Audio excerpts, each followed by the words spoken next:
हिजाब, हेलमेट, घूंघट पहनकर अब सोना चांदी नहीं खरीद सकते। हिजाब लगा हुआ था और बुरके में भी थी, तो ऐसा हुआ है कि वहां पर चोरी हुआ है। जो टीवी कैमरा देखने से हिजाब लगा हुआ है तो नहीं, कलर आइडेंटिफाई करना बड़ा मुश्किल। बिहार में हिजाब एक बार फिर से चर्चा में आ चुका है और इस बार वजह कुछ और है। इस बार वजह यह है कि हिजाब पहनकर आप सोने चांदी खरीद नहीं सकते हैं। क्या है पूरी खबर आपको बताते हैं। नमस्कार, आप देख रहे हैं देशवा न्यूज, मैं हूँ आपके साथ वैष्णवी। देखिए, बिहार में हिजाब एक बार फिर से चर्चा में आ चुका है क्योंकि ऑल इंडिया ज्वेलर्स एसोसिएशन के प्रदेश अध्यक्ष अशोक कुमार वर्मा ने ऐसा बयान दे दिया है कि अगर आप सोना चांदी खरीदना चाहते हैं तो फिर आपको अपना हिजाब, हेलमेट, घूंघट सब हटाना पड़ेगा और इससे कई लोगों के सेंटिमेंट्स आहत हो सकते हैं। पहले भी कई बार इसको लेकर के विवाद हुआ था, हिजाब को लेकर के जो लंबे समय से चला था, सीएम से रिलेटेड था। लेकिन इस बार हम एक ज्वेलरी शॉप में मौजूद है। यहाँ पर पाटलिपुत्र सराफा संघ के अध्यक्ष जो है विनोद कुमार, वो मौजूद है। उनसे हम पूछेंगे, सवाल जवाब करेंगे कि आखिर पूरी खबर क्या है, वो क्या सोचते हैं हिजाब को जो बैन किया गया है उसको लेकर के। और सबसे पहले आपका स्वागत है धन्यवाद।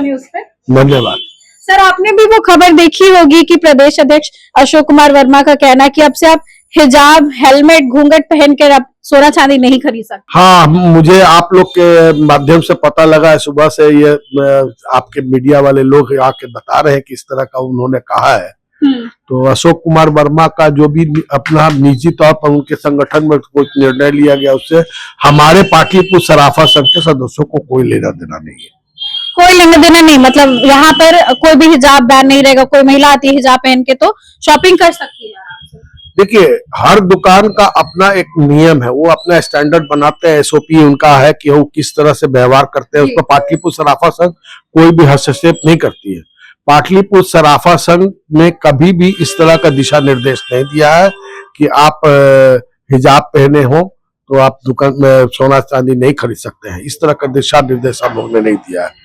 लेकिन सावधानी के लिए, सतर्कता बरतने के लिए लोग अपने अपने दुकान में कुछ नियम रखते हैं। यहाँ तक कि हम लोग गर्मी के दिन में खासकर जब रोड सन्नाटा रहता है तो हम लोग ने कुछ एसओपी दुकानदारों को अपना बताया है कि भाई अपनी दुकान में आप एक बार में लंच आवर में, रोड सन्नाटा रहता है तो लंच आवर में आप एक बार अपने सर्विस स्टाफ को लंच पर ना भेजें। अपने दुकान में सुरक्षा को लेके बुजुर्ग अगर दुकान में है तो उनके साथ में 2-3 आदमी और रहना चाहिए। दोपहर में इतनी कड़ी धूप रहती है तो बाहर में तो अंदर कम लाइट जलने से अंधेरा लगता है दुकान, इसलिए पूरी लाइट जला के रखिए। इस तरह के दिशा निर्देश हम लोग ने लोगों को दिया सावधानी बरतने के लिए। और जहां तक सवाल है हेलमेट का, तो हेलमेट पहन के लोग आते हैं तो कस्टमर अपने ही स्वयं अपना हेलमेट उतार देते हैं। अगर ऐसा नहीं उतारते हैं तो हम लोग स्वयं बोलते हैं कि हेलमेट उतार दीजिए। क्योंकि प्रशासन की ओर से हम लोगों की दुकान में कैमरा लगाने के लिए हमेशा आग्रह आता रहा है और उन्होंने कहा है कि आप अपने यहाँ कैमरा लगाइए। तो हेलमेट पहनने से कैमरा में दिखते नहीं है कस्टमर, तो उनको कहा जाता है कि आप कैमरा हेलमेट से हटा। लेकिन किसी के हिजाब पर कमेंट करना, पहले ही इतना विवाद हुआ था, अब फिर से कहना कि अब बैन रहेगा, कई जगह पे नोटिस भी चिपका दिया। नहीं, पाटलिपुत्र सराफा संघ ने कभी भी अपने सदस्यों को नहीं कहा है। अगर कोई अपना निजी अपना स्तर पर लगाए हो तो हम उनके बारे में नहीं कर सकते। अपना निजी दुकान में हम अपने दुकान में कुछ भी नियम बना सकते हैं कि हम आपको नहीं सामान देंगे या हम नहीं देंगे, लेकिन संघ की ओर से ऐसा कुछ भी निर्देश नहीं दिया गया। हिजाब लगा कर आए या नहीं आए वो दुकानदार की मर्जी है, वो अपना करें या ना करें। सर, एक आखिरी सवाल है, इससे कई लोगों के सेंटिमेंट्स हर्ट हो सकते हैं कि कैसे मना कर दिया शॉपिंग करने से, कैसे या कैसे हटाने को भी कैसे बोल सकते हैं, आप क्या सोचते हैं? देखिए, ऐसा है कि ऐसी कुछ घटनाएं हैं, हमारे पास में रिपोर्टिंग है।